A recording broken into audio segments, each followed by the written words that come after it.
Papá no está muerto, está debajo del piso, gritó la niña entre lágrimas.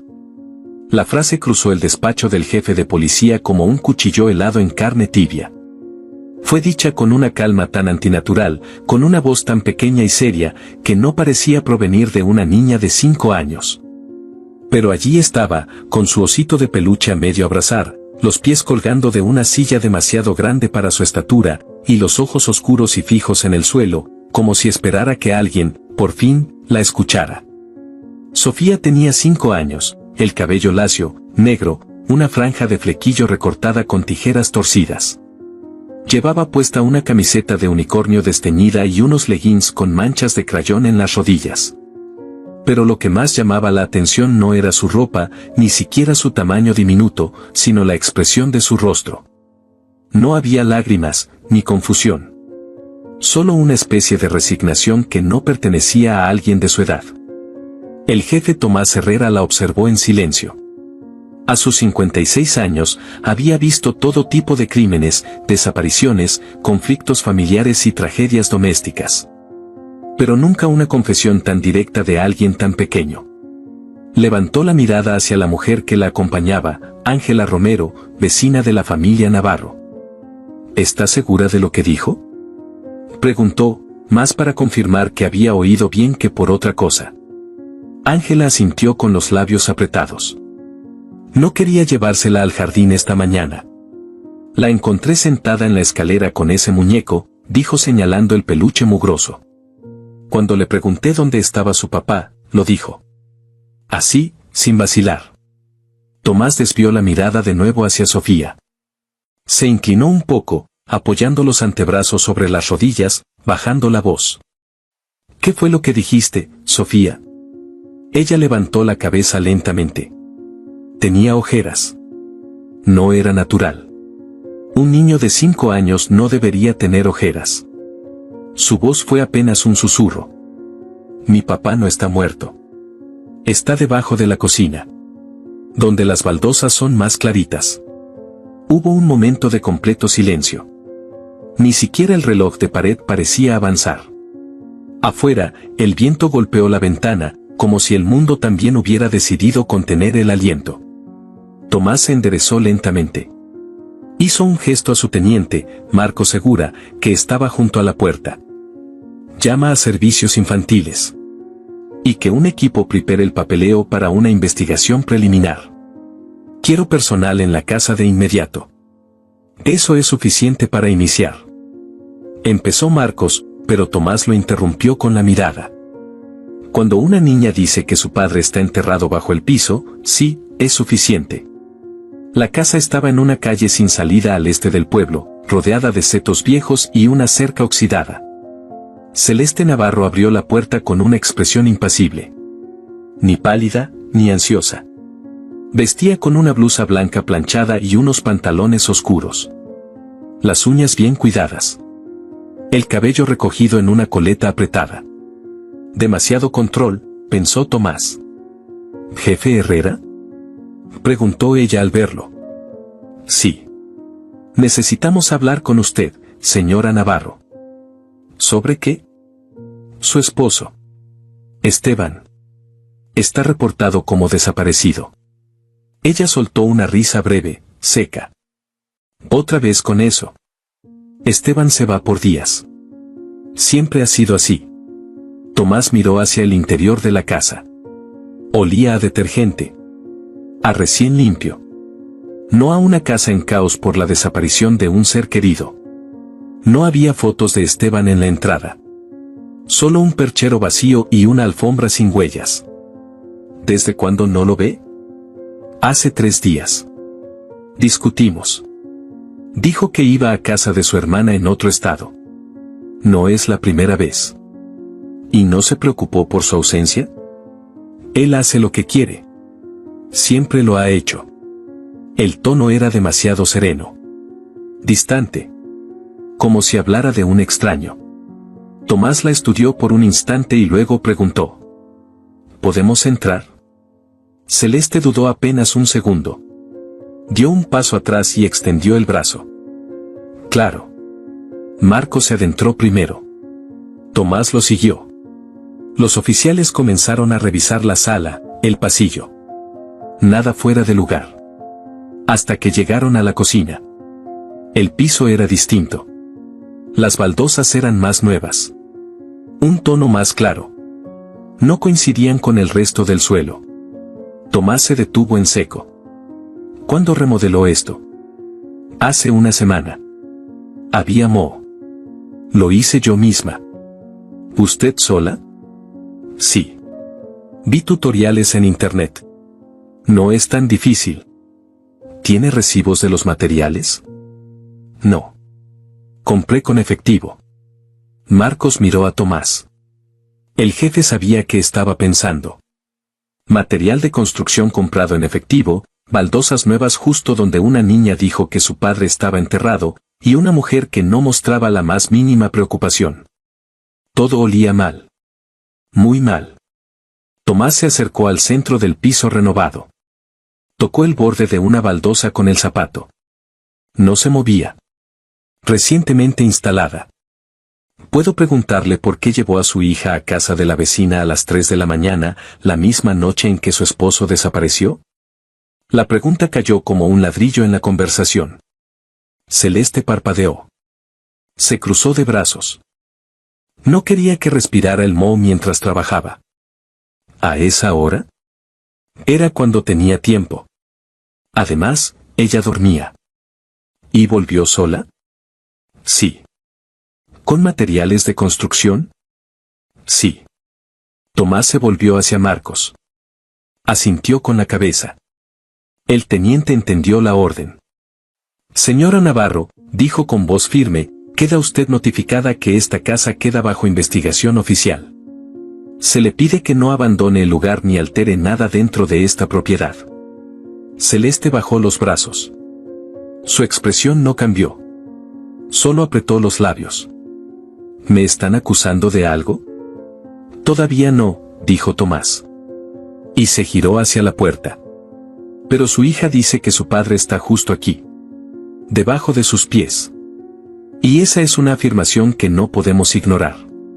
Mientras el equipo de forenses llegaba con herramientas y sensores, Tomás salió de la casa. Ángela Romero esperaba afuera, junto a Clara, la madre de Esteban, que acababa de ser avisada. Clara era una mujer delgada, con el cabello gris recogido en un moño desordenado. Al ver a Tomás, se acercó con una mezcla de urgencia y contención. ¿Es cierto lo que dijo mi nieta?, preguntó sin rodeos. Todavía no lo sabemos, respondió Tomás con voz baja. Pero vamos a averiguarlo. Clara tragó saliva. Miró hacia la ventana de la casa. Yo sabía que algo andaba mal. Desde que nació la niña, Celeste se volvió extraña. Fría. Ya no era la misma. ¿Hubo violencia en la pareja? Nunca lo denunciaron. Pero a veces Esteban venía con marcas. Y no hablaba. Decía que se había caído. Tomás asintió lentamente. Gracias.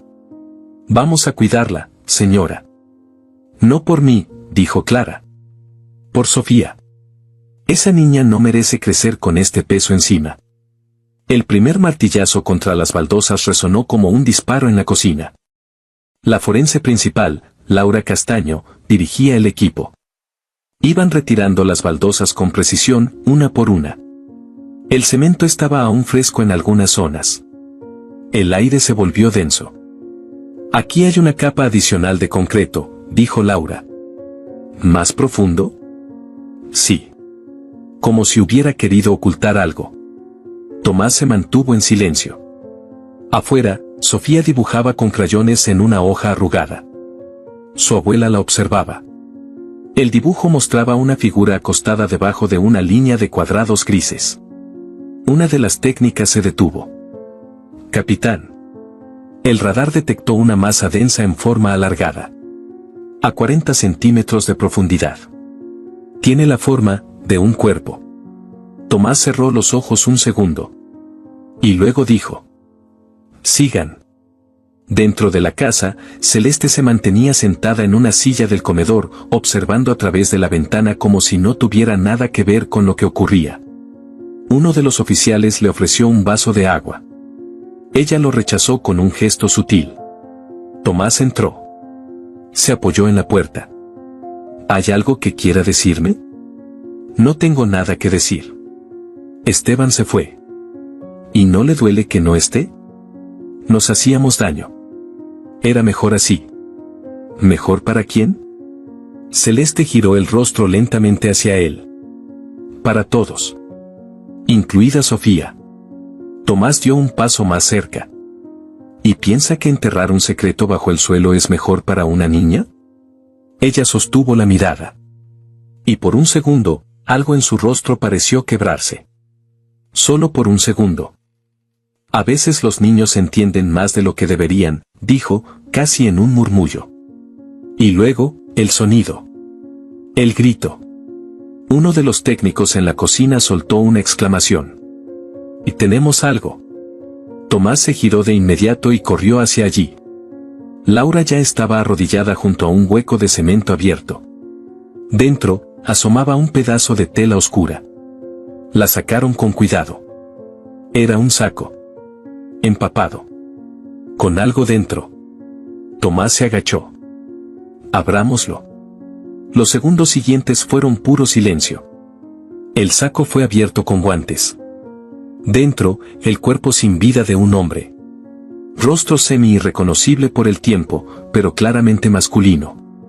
Un golpe en la cabeza. Sin signos de defensa. Laura levantó la mirada. Es Esteban Navarro. Tomás se puso de pie. Se giró hacia el comedor. Celeste ya no estaba sentada. Había bajado la cabeza. Como si ya supiera lo que iban a decirle. Tomás se acercó. ¿Algo que quiera decir? Ella no respondió. Solo murmuró. No me quitó a mi hija. Y volvió a guardar silencio. En el patio, Sofía seguía dibujando. Ahora, un nuevo dibujo. Ella y su papá. Él sonriendo. Ella sosteniendo un globo. Y debajo del dibujo, en letras torcidas, escribió. Papá ya no tiene frío. El dibujo de Sofía quedó sobre la mesa del jardín, su pequeño cuerpo encogido junto a la silla, con la cabeza apoyada en el regazo de Clara. El papel seguía ondeando ligeramente con la brisa, mostrando a un hombre de sonrisa temblorosa sosteniendo un globo rojo. Debajo, el mensaje, papá ya no tiene frío. En el interior de la casa, el silencio había sido aplastado por el crujido de las baldosas, por el raspado de espátulas contra el cemento aún húmedo, y finalmente, por un grito seco, animal. Salido del pecho del técnico que había hecho el descubrimiento. No fue un grito por miedo, sino por el impacto de la certeza. El cuerpo de Esteban estaba allí. Doblado dentro de un saco de tela oscura, con restos de sangre seca en la costura. Los guantes de los forenses se mancharon al mover el saco, como si la verdad misma sangrara al ser desenterrada. El rostro de Esteban era apenas reconocible, pero el reloj que aún llevaba en la muñeca, roto a las 2:17 de la mañana, y su alianza de matrimonio confirmaban su identidad. Tomás se quedó de pie observando el hueco. No dijo nada durante largos segundos. El olor ya había empezado a filtrarse por la casa, un olor ácido, cruel, que lo decía todo sin necesidad de palabras. Laura, la forense, lo miró con ojos tensos, asintiendo lentamente. Lo mataron. Golpe fuerte, en la parte trasera del cráneo. No hay heridas defensivas. Fue tomado por sorpresa. Marco se inclinó para tomar fotografías. El clic de la cámara se interrumpió cuando tragó saliva con dificultad. Esto no fue un accidente, dijo con la voz seca. Esto fue planeado. Tomás alzó la vista hacia el comedor. Celeste seguía en su lugar. La postura recta, los brazos cruzados sobre el regazo. No se había movido. No había derramado una lágrima. No preguntó por el cuerpo. No preguntó si estaban seguros. Ni una palabra. Entró en la sala, cerró la puerta detrás de sí y se acercó sin prisa. Celeste, encontramos el cuerpo de Esteban. Ella bajó los párpados. No hubo temblor en sus labios. Ni en su barbilla. Su voz salió como una exhalación controlada. Ya lo sabía Sofía, ¿verdad? La niña fue la que nos lo dijo. Ella lo vio. Yo creí que dormía. Creí que no recordaría nada. ¿Por eso lo enterraste ahí? Celeste levantó la cabeza. La tensión acumulada no estalló, sino que se expandió como un humo espeso entre los dos. Ella no parpadeó. Porque nadie más me iba a creer. Tomás frunció el ceño. Explícate. Esteban me lo iba a quitar. A mi hija. Dijo que me iba a denunciar. Que tenía pruebas. Me amenazó con llevarse a Sofía y desaparecer. Me dijo que nadie me consideraría una buena madre. Y entonces lo supe. Si no lo detenía, me dejaría sin nada. ¿Lo mataste por miedo? ¿O por rabia? ¿Cree que una mujer solo mata por rabia? Celeste inclinó la cabeza. No, Tomás. Lo maté porque no tenía salida. Él retrocedió un paso. Estás arrestada. Por asesinato. Por ocultamiento de cadáver.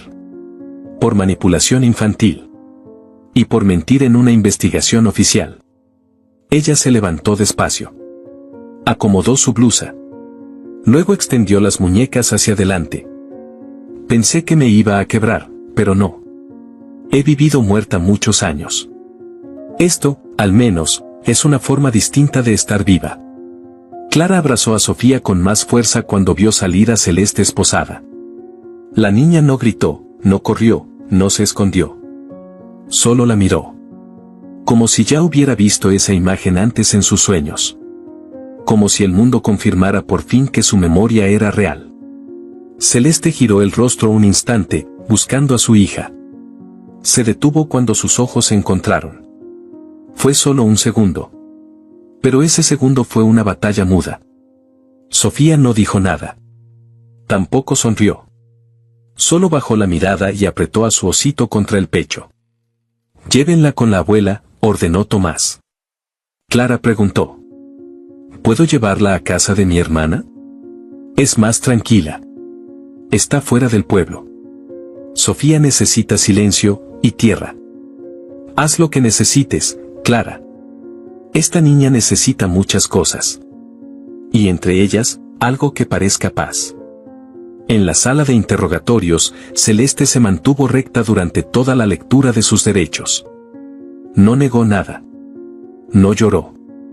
El abogado de oficio ni siquiera intentó interrumpir. No lo planeé ese día, dijo, mirando al vacío. Lo pensé muchas veces. Pero esa noche, fue distinto. Me dijo que ya había contratado un abogado. Que tenía videos. Que iba a mostrar cómo perdía el control, cómo gritaba, cómo rompía cosas. Me lo dijo mientras Sofía dormía. Tomás la observaba sin moverse. ¿Y tú? Le dije que no podía vivir sin ella. Que no era justo. Que él también era agresivo, pero que sabía esconderlo. Él se rió. Me dijo que los jueces siempre se quedaban con el padre si la madre parecía inestable. ¿Qué hiciste después? Fui a la cocina. Tenía la olla, esa de hierro. La usaba él. Para cocinar los domingos. Estaba en la encimera. La agarré. Caminé detrás de él. No giró. No pensó que lo haría. ¿Y tu hija? Despertó cuando cayó al suelo. Me vio en silencio. Solo dijo, papá está durmiendo. Yo no pude contestar. La abracé. Le dije que no tenía que contar nada. Que si hablaba, nos iban a separar. Ella asintió. La manipulaste. La protegí. Tomás sintió una punzada en el pecho. ¿Sabes qué es lo más triste? Que después de todo, Sofía aún te quiere. Celeste alzó la vista por primera vez. Porque no sabe odiar. Porque solo tiene 5 años. La abuela Clara llevaba horas sentada junto a la cama donde Sofía dormía. La casa de su hermana era antigua, de paredes gruesas, con ventanas altas y marcos de madera. Había pájaros en el jardín, y una mecedora junto a la chimenea. Pero nada de eso borraba la imagen del cuerpo en el piso. Sofía dormía abrazada a su osito, pero murmuraba cosas entre dientes. La abuela le humedecía la frente con un pañuelo. Al despertar, Sofía preguntó: ¿Dónde está mamá? Está en un lugar donde no puede hacerte daño, dijo Clara. Mamá me decía que si hablaba, papá se iba para siempre. Papá ya no está, mi amor. Sí está, respondió Sofía, y puso su pequeña mano sobre el pecho. Está aquí. Me canta cuando sueño. Clara cerró los ojos. Recordó las canciones que Esteban tarareaba mientras cocinaba. Siempre con ese mismo tono improvisado, como si inventara la melodía sobre la marcha. Había algo cálido en aquella rutina, aunque el matrimonio se había agrietado. Sofía había heredado la costumbre de imitarle los gestos. Incluso revolvía el aire con una cuchara imaginaria. ¿Qué te canta papá en tus sueños? Sofía dibujó una sonrisa apenas visible. ¿La del elefante que volaba? ¿La de las orejas grandes? Sí. Y dice que pronto vamos a estar mejor. Que puedo cantar sin miedo. Clara besó su frente. Entonces canta, pequeña. Canta cuando quieras. Tomás pasó las siguientes horas revisando los informes de la escena. Laura había entregado el análisis preliminar: muerte por traumatismo craneal, golpe desde atrás. No hubo lucha. El cadáver fue envuelto pocas horas después, y el entierro se hizo en la madrugada. Marcos añadió que encontraron fragmentos de mensajes en el teléfono de Esteban. Uno decía: si me tocas a Sofía, no respondo. Otro: no me obligues a desaparecerte. Tomás sintió el peso de la línea entre amenaza y profecía. Esto va a explotar en los medios, dijo Marcos. Sí. Pero antes quiero que el informe esté limpio. Clara tiene derecho a la custodia. Sofía no debe pisar un tribunal. No a esta edad. Marcos dudó. ¿Y si la defensa de Celeste alega maltrato psicológico? Que lo pruebe. Hasta ahora, todo apunta a lo contrario. ¿Y si es verdad? Preguntó Marcos con voz baja. ¿Y si Esteban también era violento? Tomás no respondió enseguida. Sabía que en muchas casas la violencia era un fantasma que se callaba. Y también sabía que las personas rotas podían romper a otros. No hay cicatrices visibles. Ni médicas. Ni psicológicas, según los informes previos. Pero eso no significa que no existieran. Entonces, ¿ella es víctima o asesina? Tomás apretó el informe en sus manos. Tal vez ambas. Esa noche, Sofía volvió a dibujar. Esta vez no fue un globo. Ni un cuerpo. Ni azulejos. Era ella. En el centro de la hoja. Sonriendo. Y a su lado, dos figuras con alas. Un hombre alto que parecía flotar. Y una mujer sentada con la cabeza entre las manos. Cuando Clara le preguntó quiénes eran, Sofía respondió: papá ahora puede volar. Mamá no. Ella no tiene alas. ¿Y tú? Sofía levantó la mirada. Su voz fue un susurro. Yo las estoy haciendo. Y volvió a su dibujo, pintando con cuidado, como si de cada trazo dependiera su próxima canción. La niña había pintado unas alas con crayones azul cielo, y luego, con la misma suavidad con la que solía doblar las hojas de su cuaderno, las recortó con una tijera infantil.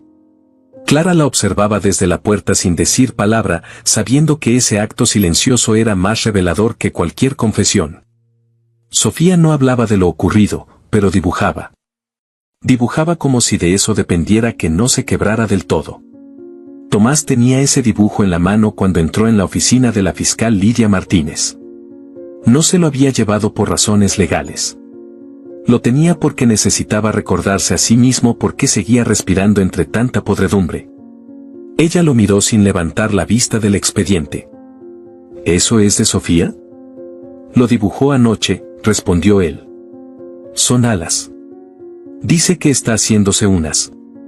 Lidia levantó la mirada, el rostro sin maquillaje, el ceño marcado por la presión de semanas de trabajo.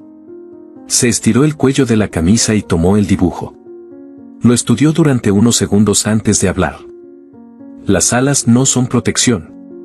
Son escape. La niña está escapando como puede. ¿Y Celeste? Planeó todo, Tomás. No fue improvisado. Tenemos mensajes, préstamos, un amante. Lo estaba construyendo todo como si fuera una obra de teatro. Él tomó asiento. Abrió la carpeta que le había traído Marcos esa mañana. Dentro, impresiones de mensajes de texto, transferencias bancarias, solicitudes de préstamo con la firma de Esteban falsificada. Bruno Reynoso. Ingeniero comercial, vive en la capital. Coincidió con Celeste en una conferencia sobre emprendimientos hace 7 meses. Desde entonces, se enviaban mensajes casi a diario.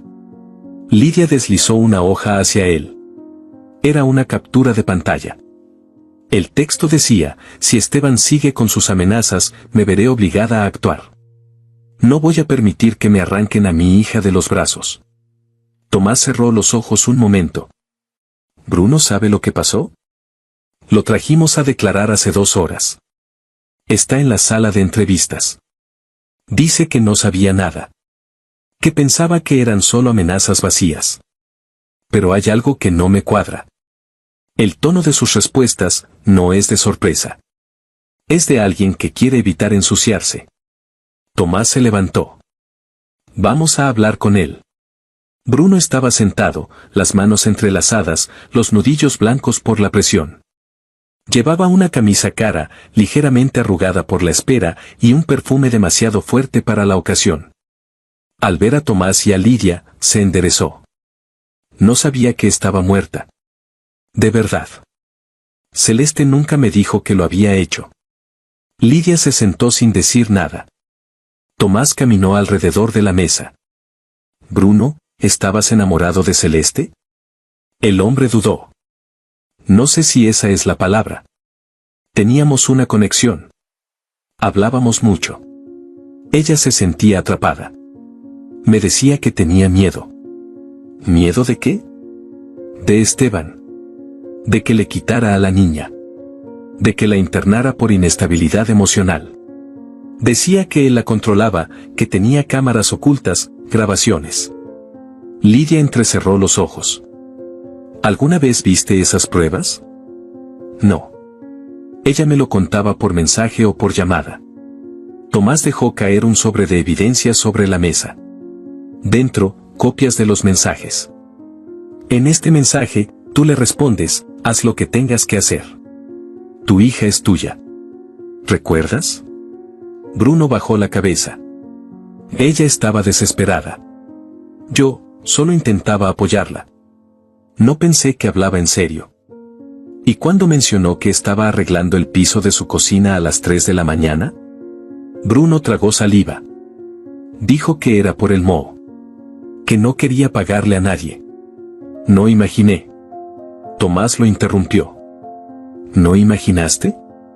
Una mujer te dice que va a desaparecer a su esposo, empieza a sacar dinero en efectivo, compra materiales de construcción en horarios extraños, ¿y tú no imaginas? Bruno no respondió. Miraba la mesa.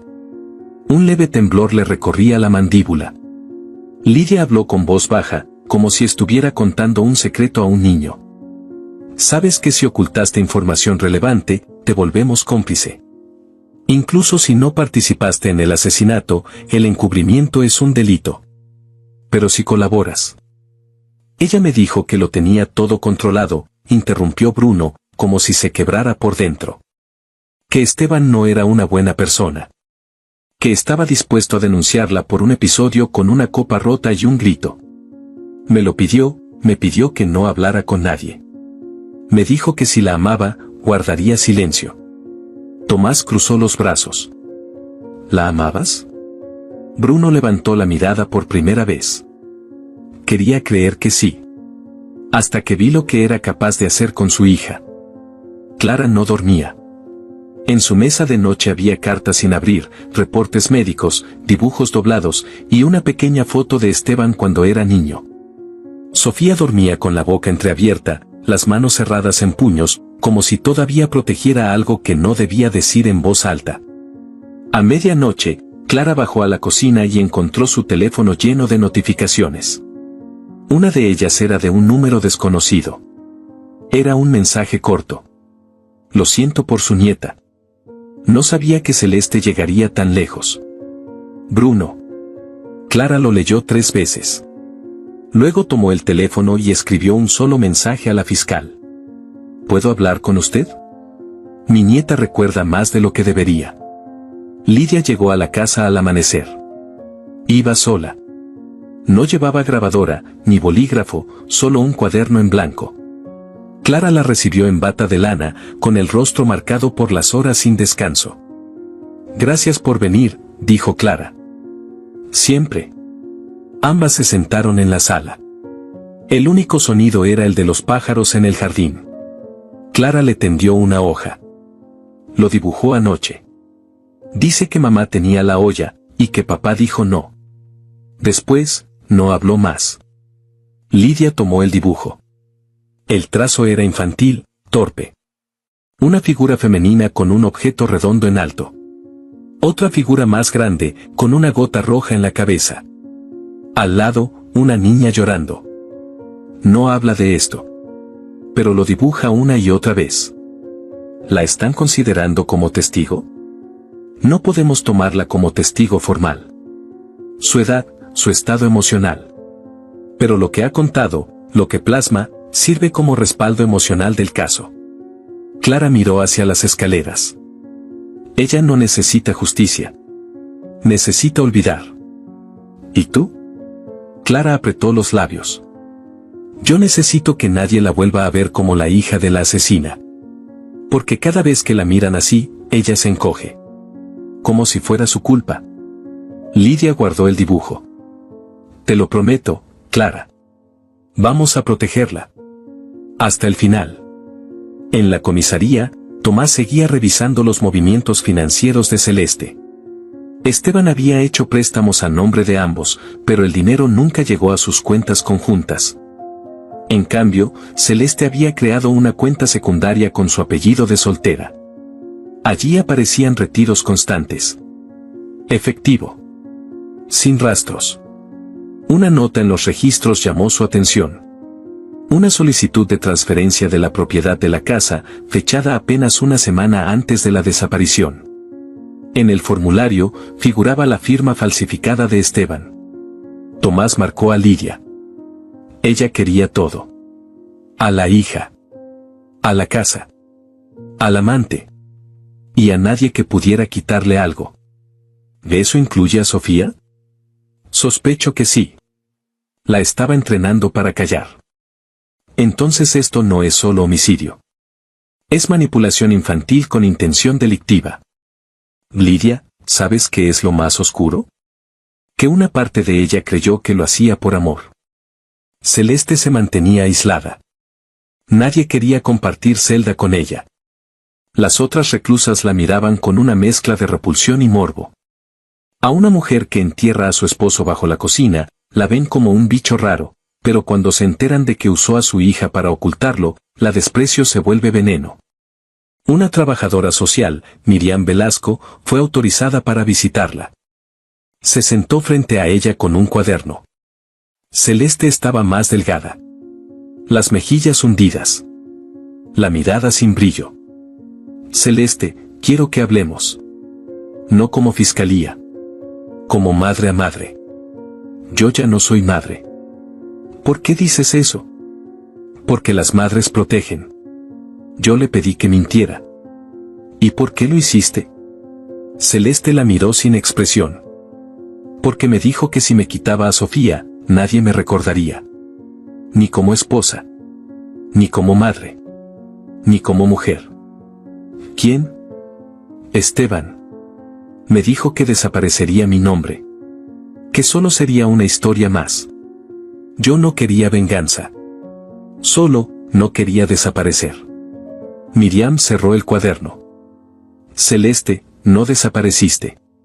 Solo te convertiste en otra cosa. ¿En qué?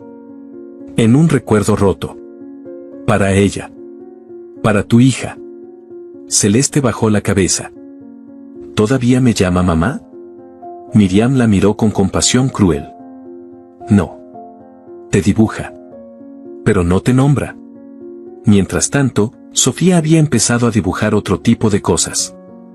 Clara encontró una hoja donde aparecía una silla vacía frente a una ventana. Y al lado, una silueta con alas extendidas, cargando a un hombre de la mano. Cuando le preguntó qué era eso, Sofía respondió: es papá. Se va con alguien. Porque ya descansó. Clara acarició su cabello. ¿Y tú? Yo voy a quedarme con la silla. Hasta que me crezcan bien las alas. La abuela no supo qué contestar. Solo cerró los ojos, y se prometió que esa niña no esperaría sola. Nunca más. Las alas que Sofía había dibujado la noche anterior seguían pegadas en la pared de su habitación. 2 recortes mal hechos con crayones azules, desiguales, temblorosos, pero con un esfuerzo tan inocente que desgarraba a cualquiera que los viera. Clara los había dejado ahí como un acto de fe silenciosa, como si ese pedazo de papel pudiera contener al menos una fracción de la esperanza que la niña estaba tratando de reconstruir con sus manos pequeñas. Aquella mañana, el cielo estaba cubierto por una bruma espesa. El auto de servicios infantiles llegó con puntualidad, y con él, la psicóloga especializada en trauma infantil, la doctora Elena Vargas. Era una mujer de 40 y tantos, voz suave, mirada directa, y un tono con la cadencia justa para no parecer condescendiente. Llevaba consigo una mochila con títeres, hojas de colores, crayones, y un cuaderno forrado con tela. Al ver a Sofía, se agachó lentamente a su altura y habló sin rodeos ni adornos. Hola, Sofía. Me llamo Elena. No estoy aquí para preguntarte cosas feas.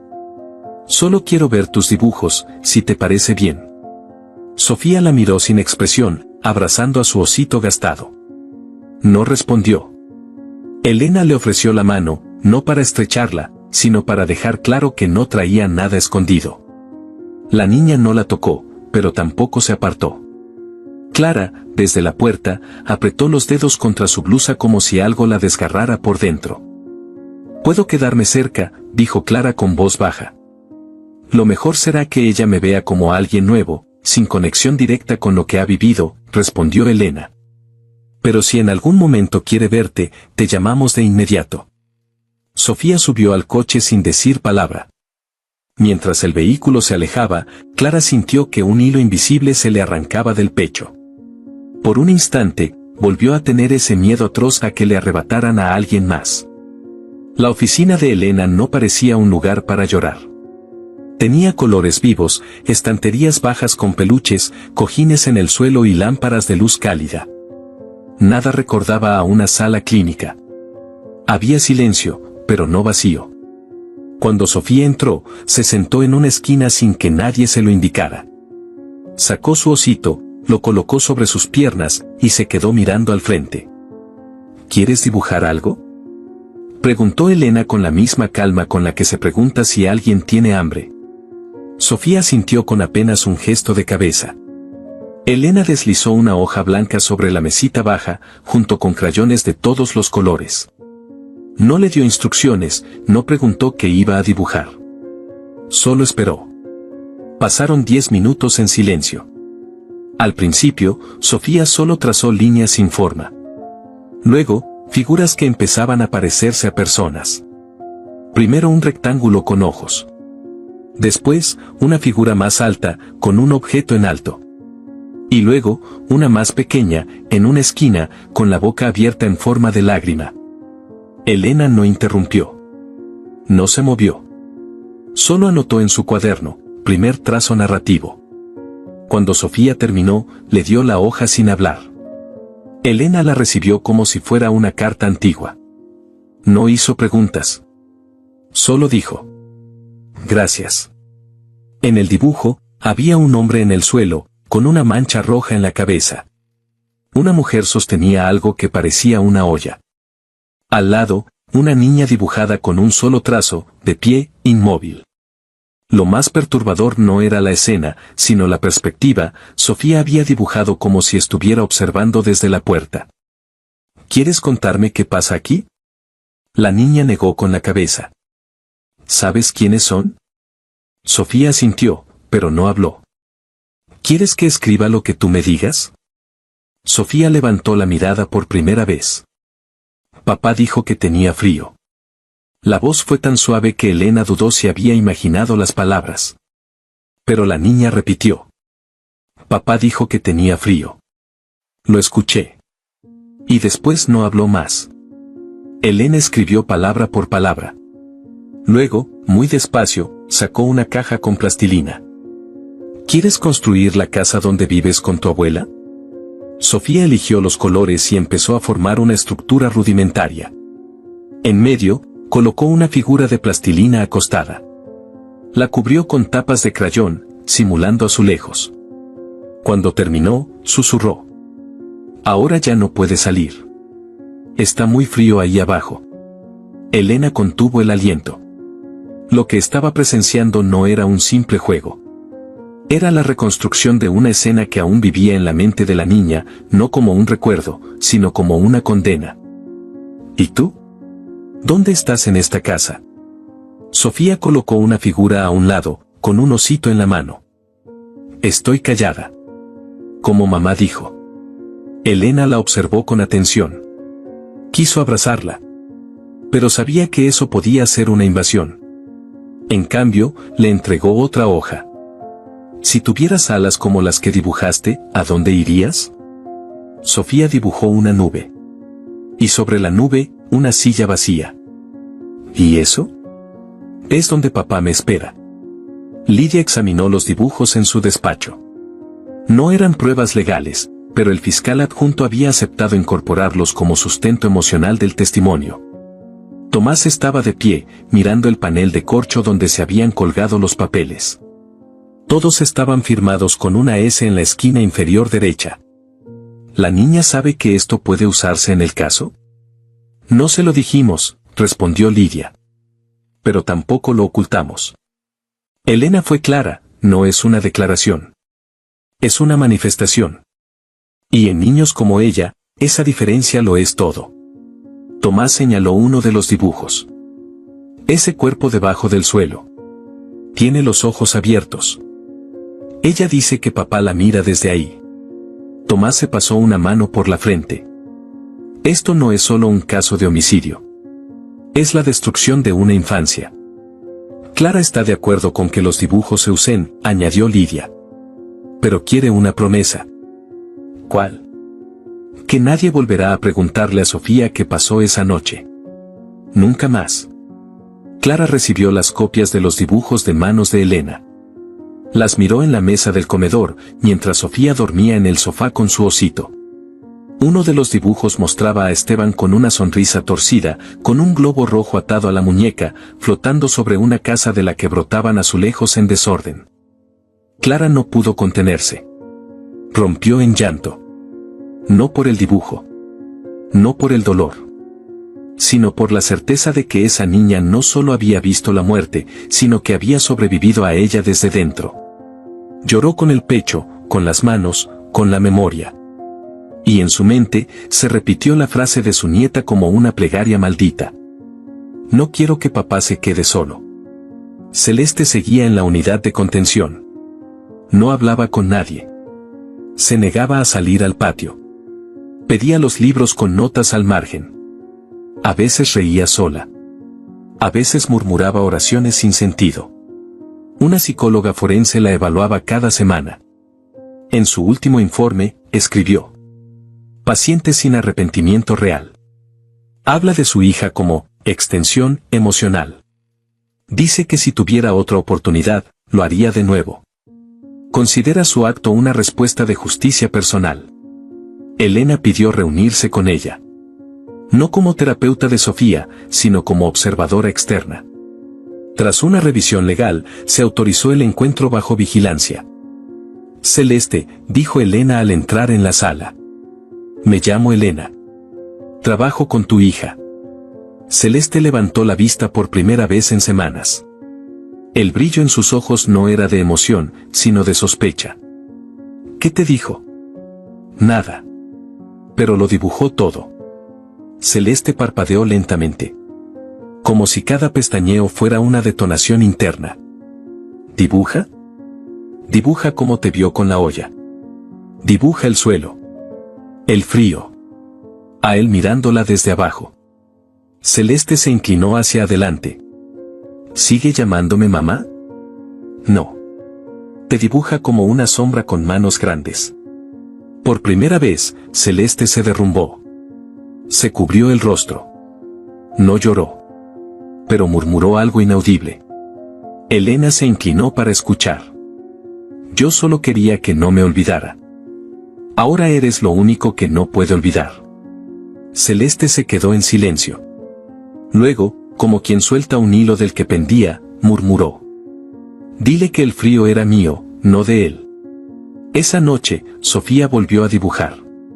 Clara le había preguntado si quería ver estrellas. Ella dijo que no. Quería dibujar una nueva puerta. En la hoja, hizo una casa. Y dentro, una habitación cerrada. En la puerta, escribió con su letra de niña, aquí papá ya duerme bien.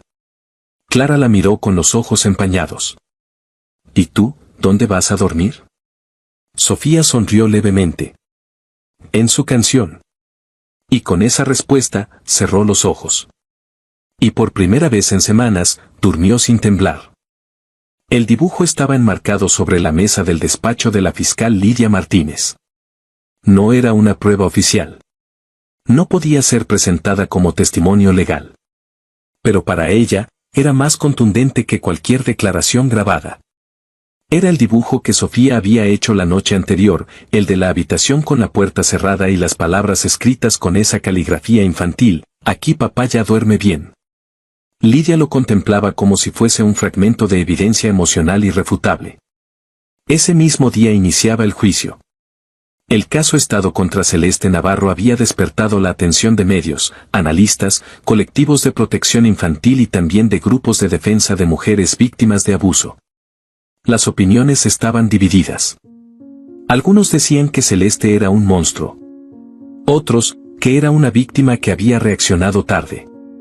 Pero Lidia no creía en extremos. Su responsabilidad era mirar las piezas con frialdad quirúrgica, y lo que había encontrado no era una madre desesperada, sino una mujer que había construido, paso a paso, una salida que terminó siendo una tumba. Literal.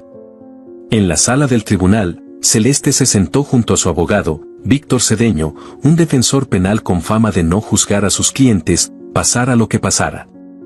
Celeste vestía un traje gris claro, sin maquillaje, sin joyas. Parecía una figura de cera. Su mirada no se posaba en nadie.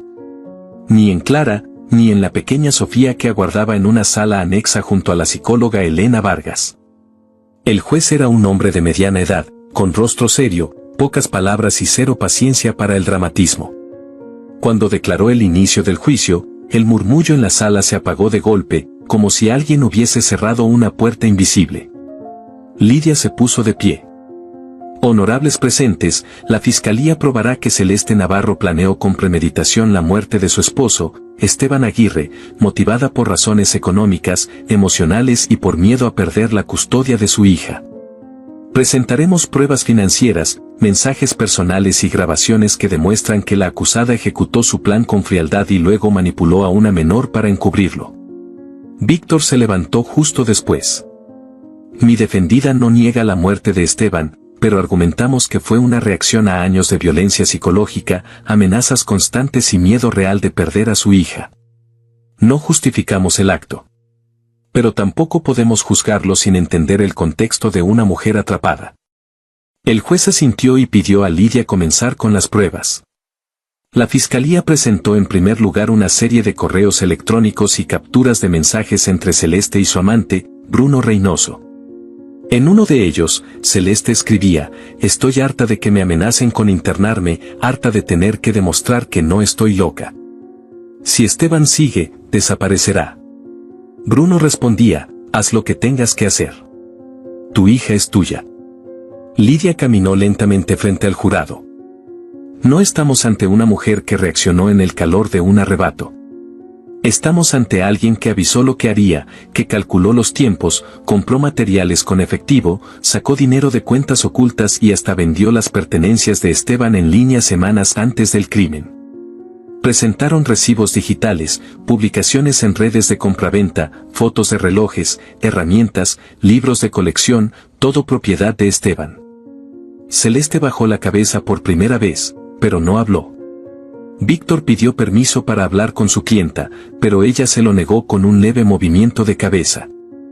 Mi clienta reconoce los mensajes, dijo el abogado al juez. Pero insiste en que nunca pensó que llegaría a usarlos.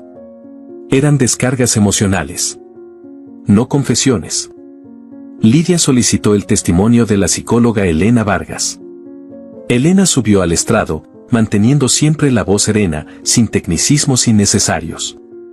La menor, Sofía Aguirre Navarro, de 5 años, ha demostrado un nivel de estrés postraumático que no debería conocer un niño de esa edad. Presenta episodios de mutismo selectivo, insomnio, hipervigilancia y manifestaciones gráficas de la escena del crimen. El abogado de Celeste intervino. ¿La niña dijo algo de forma explícita? No con palabras, no al principio, respondió Elena. Pero dibujó la escena con exactitud. El cuerpo bajo el suelo.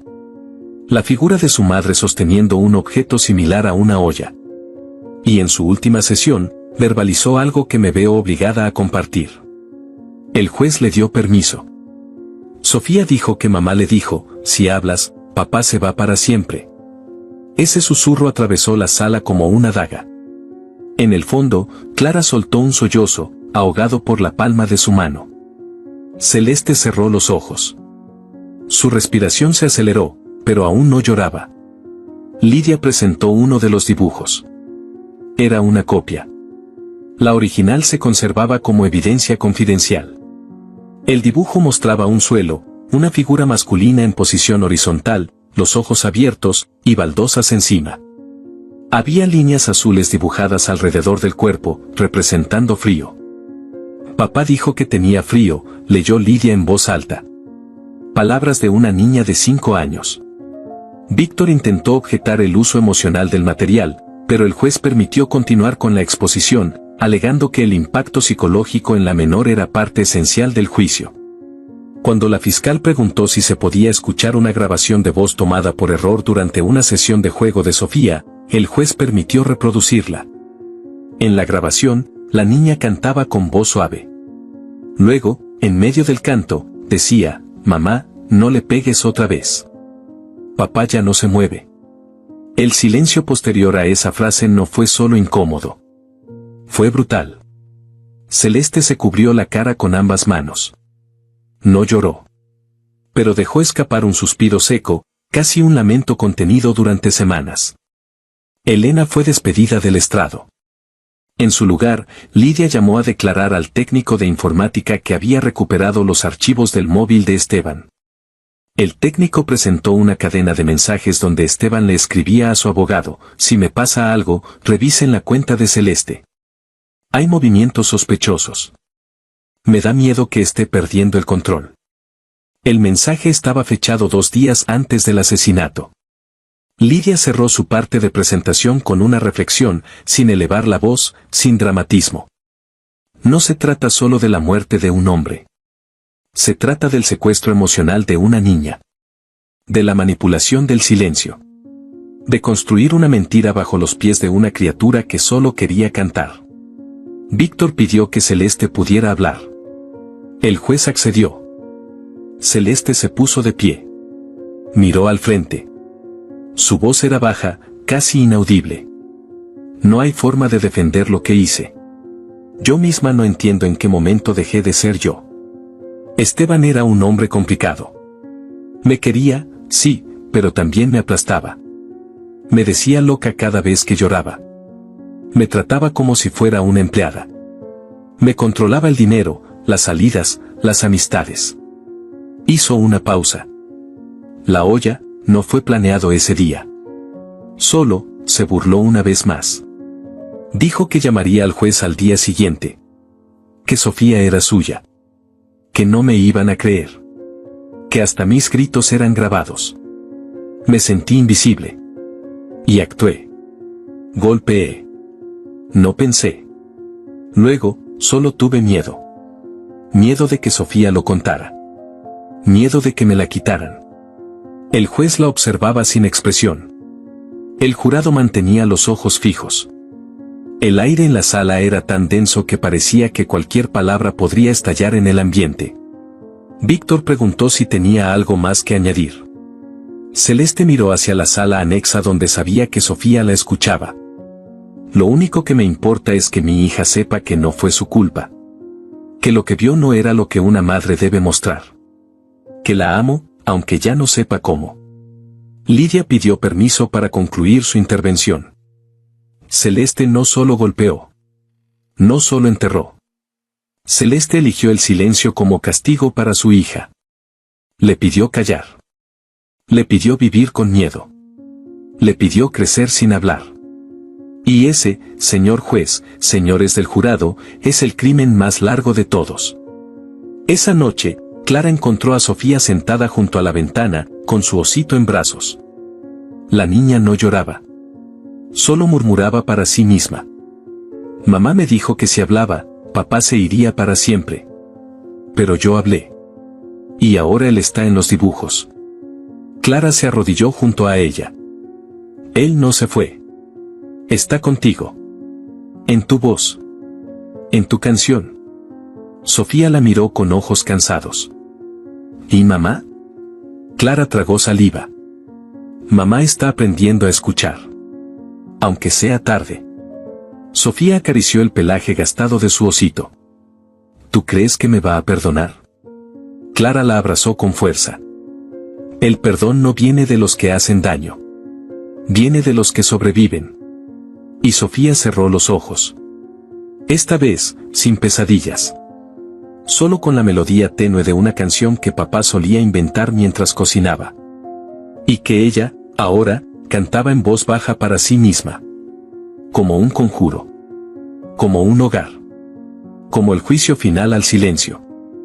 La brisa de la mañana era más suave de lo habitual, como si incluso el viento entendiera que aquel día no podía presentarse con violencia. Sofía se había despertado antes que Clara. La niña se sentó junto a la ventana, con su osito entre los brazos, mirando el cielo, que por primera vez en semanas tenía el mismo color que sus alas de crayón.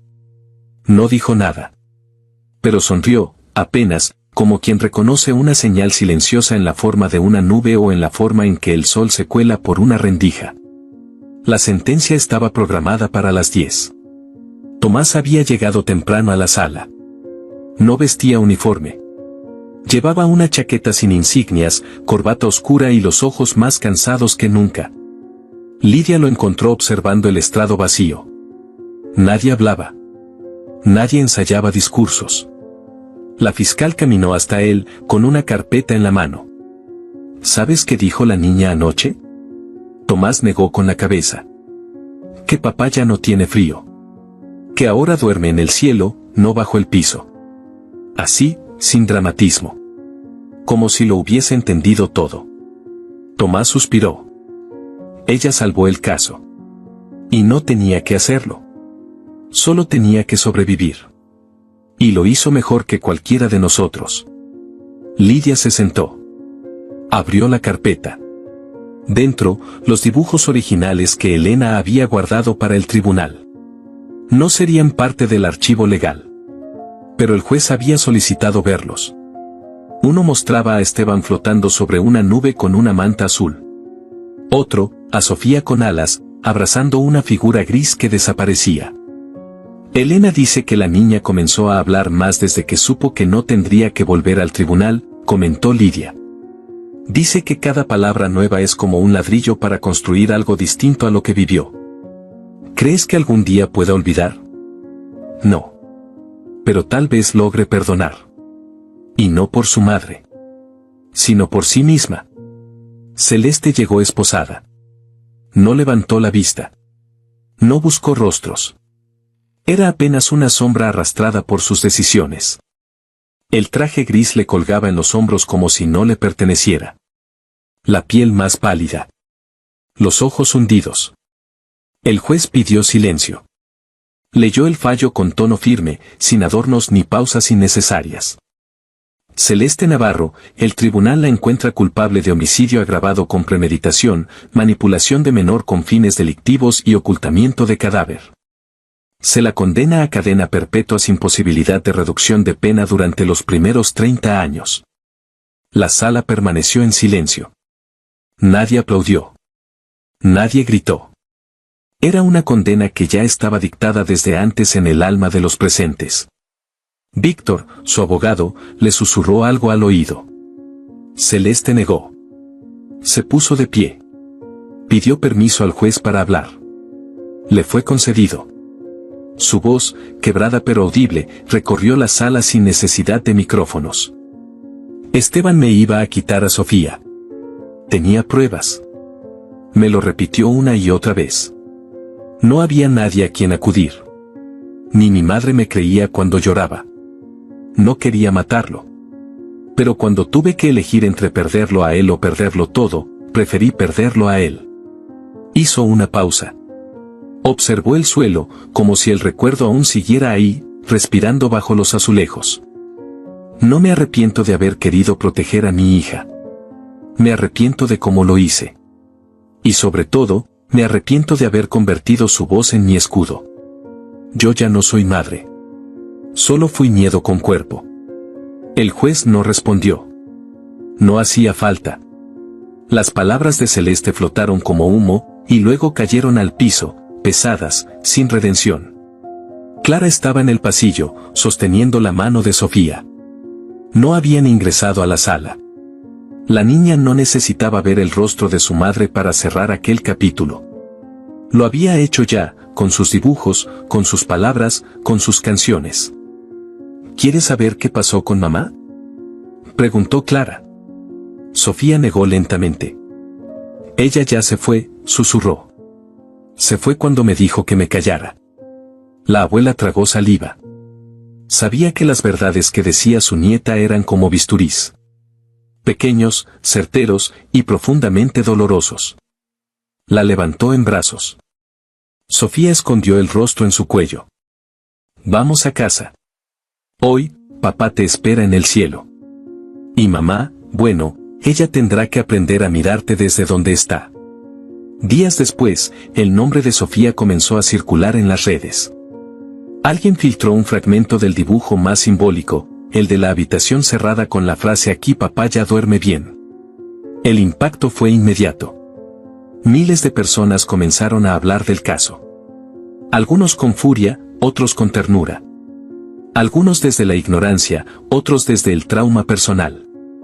Un periodista, Daniel Ortega, consiguió una entrevista con Clara. No por morbo, sino porque había visto en esa niña una historia que merecía contarse desde el lugar correcto.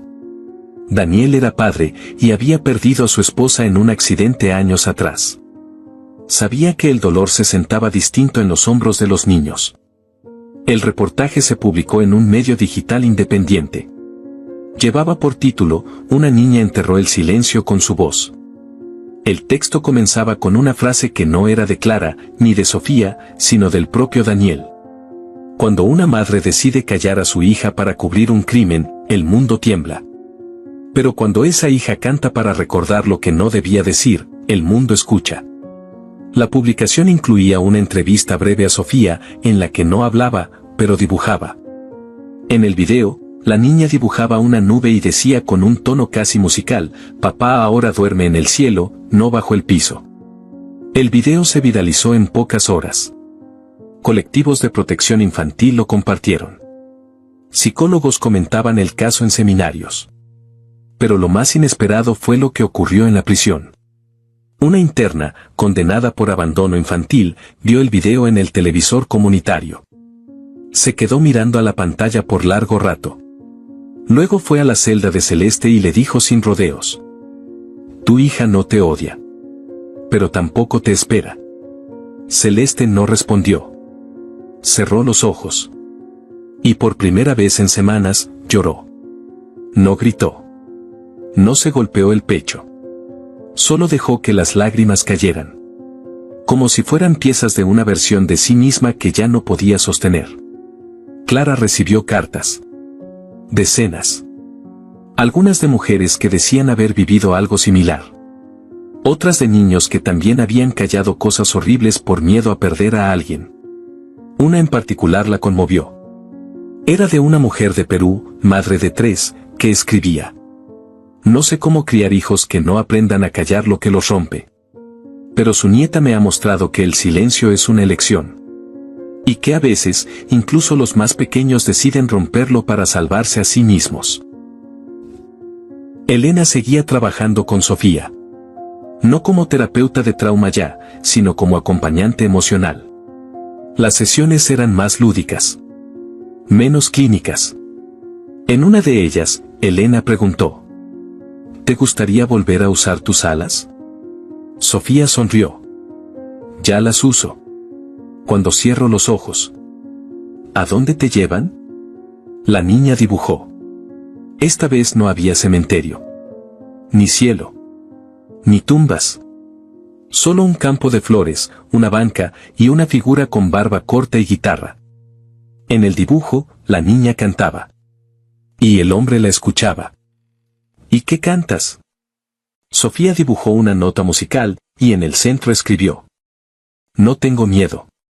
Tomás visitó la tumba de Esteban una mañana nublada. No llevaba flores. Llevaba una hoja. Era uno de los dibujos de Sofía, plastificado. Lo colocó sobre la lápida y murmuró: no soy juez. Pero sé que no eras un santo. Y aún así, no merecías morir así. Ninguno merecía esto. Solo espero que ella crezca libre de todo lo que ustedes no supieron resolver. Se quedó allí un rato más, observando el viento mover los árboles. Como si alguien respondiera desde alguna parte. El caso cerró legalmente a las pocas semanas. Pero en la conciencia colectiva, seguía latiendo. Las instituciones tomaron el caso como modelo de estudio. Las escuelas comenzaron a incluir campañas para enseñar a los niños a reconocer el abuso emocional. Y Sofía, sin saberlo, había cambiado más cosas de las que jamás habría imaginado. Una noche, mientras Clara la arropaba, la niña le preguntó: ¿crees que mamá va a encontrar sus alas? Clara no supo qué responder. Pero no mintió. Tal vez no. Pero tal vez tú puedas dejarle las tuyas cuando crezcas otra vez. Sofía cerró los ojos. Entonces las voy a cuidar muy bien. Y así, sin saberlo del todo, aquella niña que había enterrado a su padre y guardado un secreto que nunca debió conocer, comenzaba a volar por fin. No porque hubiera olvidado, sino porque, por primera vez, había aprendido a vivir por encima del miedo. El aire del nuevo pueblo olía a pan recién hecho y tierra mojada. Era primavera, y las montañas a lo lejos dibujaban una línea suave como si quisieran proteger a quienes vivían debajo.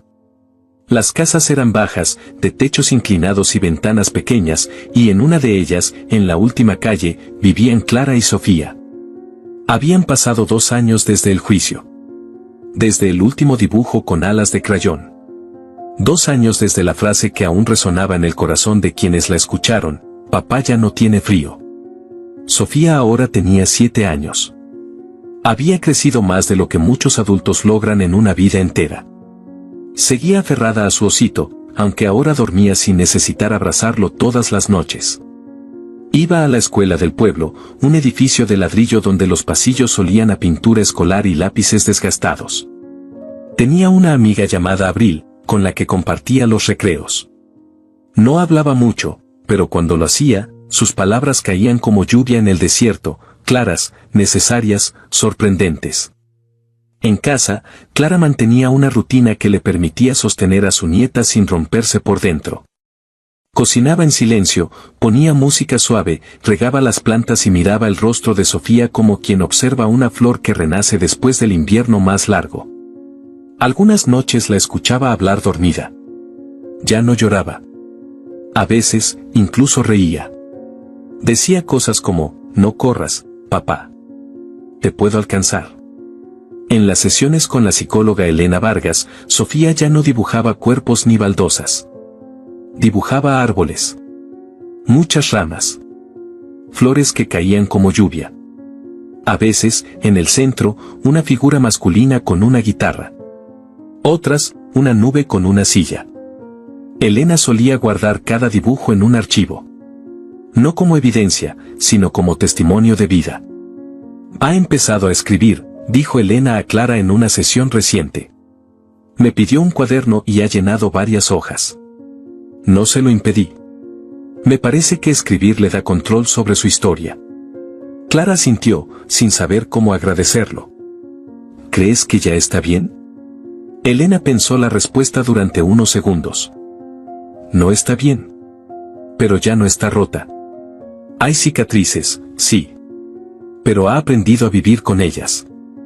Esa semana, la maestra de lengua pidió a los alumnos que escribieran un pequeño ensayo sobre algo que no pudieran ver, pero que supieran que existe. Algunos hablaron del amor. Otros de Dios.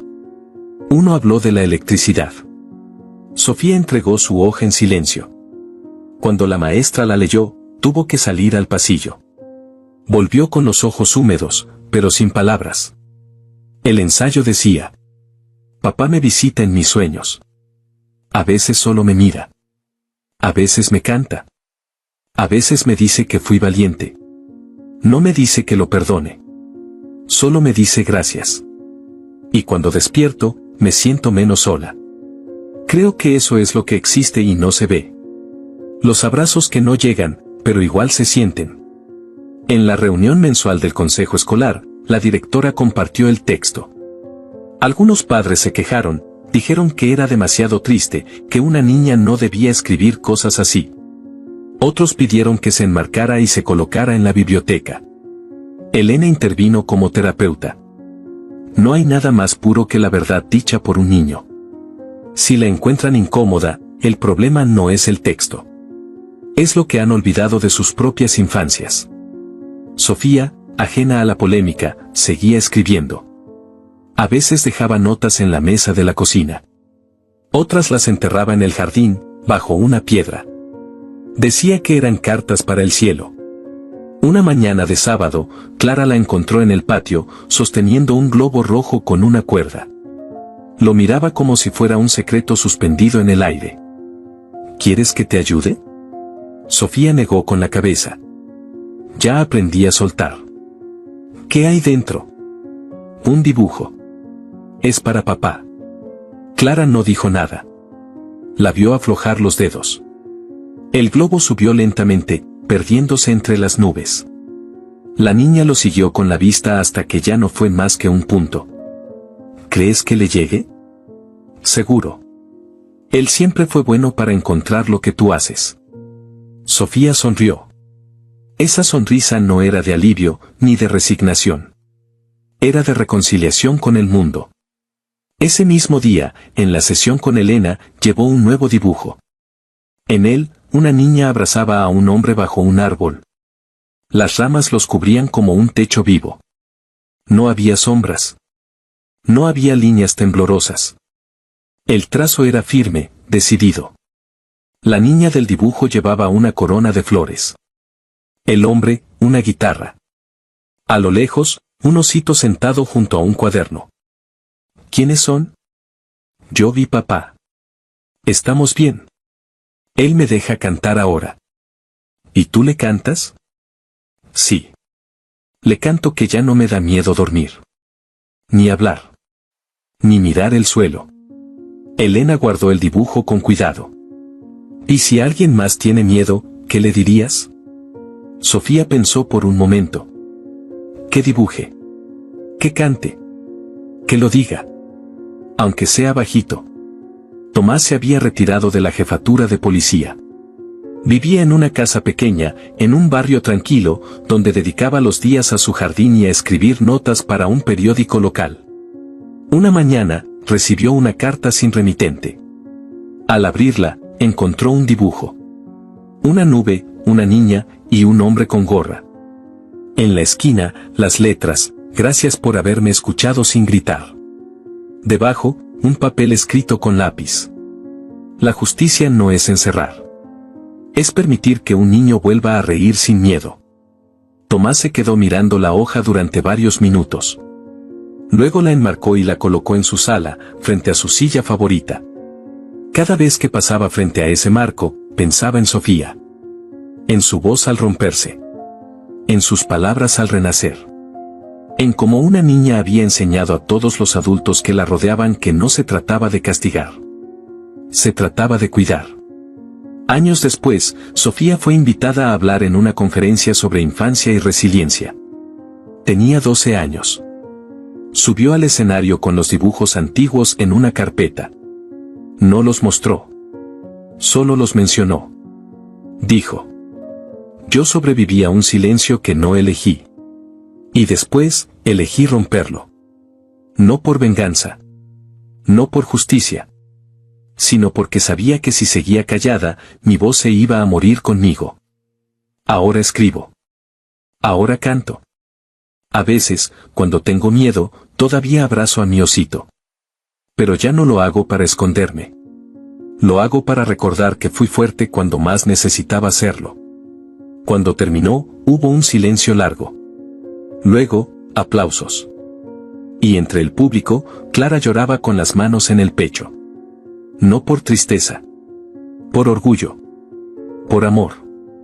Por todas las cosas que no se dicen, pero se sienten cuando un niño vuelve a reír sin miedo. Y así, en un rincón del mundo donde el sol entraba por las ventanas como una caricia, Sofía siguió creciendo. Ya no temía el suelo. Ya no dibujaba sombras. Y en cada paso que daba, en cada palabra que escribía, en cada canción que inventaba, había una parte de ella que volaba, libre, sin azulejos, sin cementerios secretos, sin puertas cerradas. Donde los sueños, por fin, no tenían piso. Solo cielo. ¡Qué final tan emotivo! Me alegra que hayas llegado hasta aquí. Este tipo de historias nos muestran la capacidad del ser humano para superar adversidades y encontrar la fuerza para seguir adelante a pesar de las circunstancias más difíciles. ¿Y a ti, qué te ha parecido esta historia? Cuéntanos en comentarios qué harías en una situación similar. Nos gustaría saber desde qué ciudad nos estás viendo. Te invitamos a darle me gusta, suscribirte al canal y compartir este video con tus amigos o familiares como muestra de apoyo. Esto nos motiva a seguir subiendo relatos emocionantes prácticamente todos los días. No te pierdas la próxima narrativa sorprendente que está a punto de aparecer en tu pantalla. Valoramos enormemente tenerte aquí con nosotros. Puedes hacer clic en los enlaces que están apareciendo en tu pantalla en este momento. Tenemos una selección exclusiva de historias cautivadoras y entretenimiento garantizado especialmente para ti. Nos vemos en el próximo video. Un abrazo.